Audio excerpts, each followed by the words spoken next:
নমস্কার। আজকের রেসিপি দই বেগুন। শীতকালে এটি একটি খুবই জনপ্রিয় রেসিপি। আর দই দিয়ে তার সাথে বেগুন, গরম রুটির সাথে আর গরম গরম যদি দই বেগুন রেসিপি থাকে তাহলে তো আর কথাই নেই। চলো দেখে নেওয়া যাক দই বেগুনের জন্য কি কি লাগছে।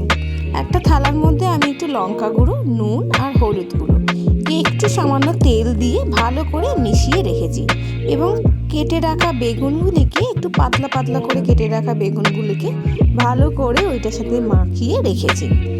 একটা কড়াইতে আমি তেল দিয়ে গরম করতে দেবো। কিছুটা তেল গরম হয়ে গেলে আমি ওই বেগুনগুলিকে তেলের মধ্যে ভালো করে ভেজে নেব। একটা পাত্রের মধ্যে টক দই, লঙ্কা গুঁড়ো, জিরে গুঁড়ো, হলুদ, নুন ভালো করে মিক্সড করে নেব এবং ওই ভাজা বেগুনটির ওপরে উল্টে পাল্টে ভালো করে ভেজে নিতে হবে, বেশ পোড়া পোড়া করে।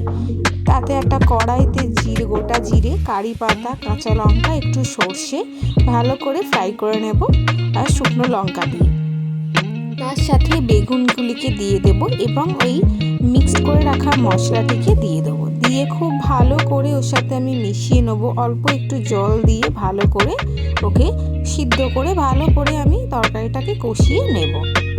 তাহলে তরকারিটা কষিয়ে নিলেই কিছুক্ষণ পর দেখবেন বেগুনগুলো একদম গলে গেছে।